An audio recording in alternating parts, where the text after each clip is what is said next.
आज आपण हेल्दी आणि टेस्टी गुलाबी पराठे बनवणार आहेत, जे लहान मुलं देखील खूप आवडीने खातील।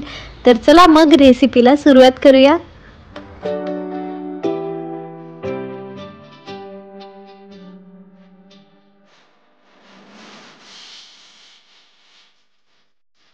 तर पराठ्याचं स्टफिंग जे आहे ते आपण वाटाण्यांपासून बनवणार आहे।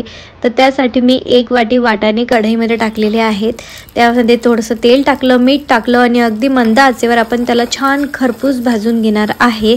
आता आपल्याला स्टफिंगसाठी जी चटणी लागणार आहे ती आपण बनवत आहे। तर त्यासाठी मी इथे हिरवी मिरची, कढीपत्ता, कोथिंबीर, लसूण, धने, जिरे आणि मीठ हे सगळं मिक्सरच्या भांड्यात टाकून मस्तपैकी त्याला बारीक करून त्याची चटणी बनवणार आहे। अजिबात यामध्ये पाण्याचा वापर करायचा नाहीये। तर आपली ही जी चटणी आहे ती रेडी झालेली आहे आणि सोबतच इथे वाटाणे देखील भाजून झालेले आहेत। आता हे वाटाणे मी काढणार आणि याच कढईमध्ये आपण छान तेल टाकणार आहे। तेल गरम झालं की यामध्ये मी टाकणार आहे मोहरी। मोहरी तडतडल्यानंतर थोडीशी सौंफ टाकणार आहे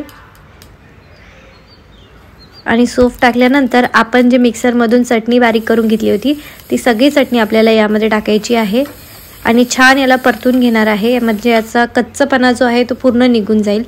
चटणी व्यवस्थित फ्राय झाल्यानंतर त्यामध्ये मी एक बारीक कापलेला कांदा टाकलेला आहे। कांदा सुद्धा व्यवस्थित फ्राय करून घेणार। त्यानंतर थोडंसं मी किसलेलं गाजर टाकले, अगदी 2च चमचे टाकले, जास्त नाही टाकायचं आहे आपल्याला। तर हे सगळं व्यवस्थित मिक्स करून घेणार। त्यानंतर मी यामध्ये हळद, गरम मसाला, थोडंसं लाल तिखट टाकलेलं आहे। आता ह्या सगळ्या गोष्टी मी व्यवस्थित मिक्स करून घेणार आणि जे वाटाणे आपण भाजून घेतले होते त्याला सुद्धा मी मिक्सरमधून बारीक करून घेतलं आणि त्याचं जे वाटण आहे ते आपण यामध्ये टाकणार आहे। वाटाणे सुद्धा बारीक करताना पाण्याचा वापर नाही करायचा आहे। आता सगळ्यात शेवटी मी थोडासा चाट मसाला टाकणार, आमचूर पावडर टाकणार, थोडंसं कोथिंबीर टाकणार, मीठ टाकणार आणि हे सगळं व्यवस्थित आपल्याला मिक्स करून घ्यायचं आहे। तर आपलं जे स्टफिंग आहे ते रेडी झालेलं आहे। आता याला आपल्याला छान थंड होऊ द्यायचं आहे, कारण त्यामध्ये ना थोडासा ओलावा आहे। तर ते थंड होऊ देणार ना तर छानपैकी कोरडं होणार आणि मग मस्तपैकी ते स्टफिंग करताना इझी जाईल। तर तुम्ही याला थोडंसं टेस्ट देखील करून बघा, म्हणजे थोडंसं तिखट मीठ कमी राहिलं असेल तर तुमच्या सोयीने त्याला ॲड करू शकता तुम्ही। स्टफिंग रेडी झाल्यानंतर आता आपण कणिक मळून घेणार आहे। तर त्यासाठी मी बीटचा वापर करत आहे। तर सगळ्यात आधी मी बीट छानपैकी सोलून घेणार आहे आणि त्याला मस्तपैकी किसून घेणार आहे। डायरेक्टली किसलेलं बीट देखील तुम्ही पिठामध्ये ॲड करून ते मळू शकता, पण पराठा फाटायची रिस्क घ्यायला नको म्हणून मी किसलेलं बीट जे आहे ते मिक्सरमधून बारीक करून घेणार आहे आणि ज्याच्यामध्ये वाटाणे बारीक केले होते ना त्यामध्येच बारीक करत आहे। तर बीट बारीक करून घेतल्यानंतर इथे मी आता 1 वाटी गव्हाचं पीठ घेतलं आहे। त्यात थोडंसं मीठ टाकलं, तेल टाकलं, ओवा टाकत आहे, थोडेसे कसुरी मेथी, कलोंजी टाकणार आहे आणि आपण जे बीट बारीक करून घेतलेलं आहे मिक्सरमधून ते आता आपल्याला यामध्ये ॲड करायचं आहे आणि थोडं थोडं पाणी ॲड करून आपल्याला नॉर्मल आपण चपातीला जसं पीठ भिजवतो ना तशा पद्धतीने मऊ पीठ आपल्याला भिजून घ्यायचं आहे। पीठ भिजवल्यानंतर तो कणकेचा गोळा जो आहे तुम्ही 10 ते 15 मिनिटं थोडा वेळ रेस्ट करायला देणार, म्हणजे त्याचे पराठे अजून छान बनतील।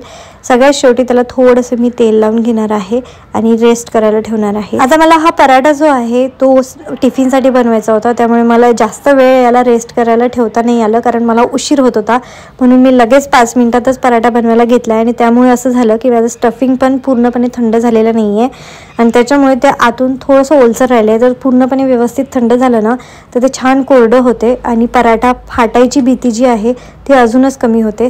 तर एक गोळा मस्तपैकी घेतला आहे मी आपल्या बिटाच्या उंड्याचा आणि त्याची छान छोटीशी पारी लाटून घेतली, त्यामध्ये भरपूर असं स्टफिंग ठेवलं आणि त्याला छान अशा पद्धतीने बांधून घेणार आहे, जसं आपण पुरणाच्या पोळीला बांधतो तसं। आणि हे व्यवस्थित बांधून घेतल्यानंतर परत एकदा पीठ लावून याला छानपैकी व्यवस्थित लांबवून मी लाटून घेणार आहे। तर तुम्हाला हा पराठा दिसताना थोडासा त्याच्यातलं सारण जे आहे ते बाहेर आलेलं दिसेल, कारण तो थोडासा फाटला होता। तुम्हाला जसं मी सांगितलं आहे सारण थोडंसं थंड झालं नव्हतं त्यामुळे पातळ होतं, पण तुम्ही जर प्रॉपर सारण व्यवस्थित थंड कराल ना तर तुमच्यासोबत हा प्रॉब्लेम अजिबात होणार नाही। मी याआधी जेव्हा हा पराठा केला होता तेव्हा तो अजिबात फाटला नव्हता, कारण सारण व्यवस्थित ड्राय झालेलं होतं आणि मस्तपैकी पराठा फुगला होता। त्यामुळे तुमचासुद्धा परफेक्ट बनेल, नक्की ट्राय करून बघा। तर तव्याला मी छानपैकी तेल लावून घेतलेलं आहे, त्यावर पराठा टाकला। दोन्ही साईडनी आपल्याला मस्तपैकी मीडियम ते हाय फ्लेमवर हा पराठा छान भाजून घ्यायचा आहे। हलकंसंच तेल लावत आहे मी, जास्त तेल लावणार नाही आहे। तर आपला हा पराठा जो आहे मस्तपैकी रेडी झालेला आहे। अशाच पद्धतीने मी माझे दोन्ही पराठे रेडी करून घेते। गरमागरम हे पराठे तुम्ही दही, लोणचं, पुदिन्याची चटणी कशासोबतही सर्व करू शकतात। फक्त सर्व करताना यावर थोडंसं बटर टाका, म्हणजे ते अजून टेस्टी लागतात आणि तुमचे लहान मुलं खूप आवडीने हे पराठे खातील आणि परत परत तुम्हाला मागतील। तर हे पराठे तुम्ही नक्की ट्राय करून बघा आणि तुम्हाला ही रेसिपी कशी वाटली ते मला कमेंटमध्ये नक्की सांगा। आणि व्हिडिओ आवडला असेल तर चॅनलला लाईक, शेअर आणि सबस्क्राईब करायला विसरू नका। भेटूया पुढच्या व्हिडिओमध्ये, तोपर्यंत बाय।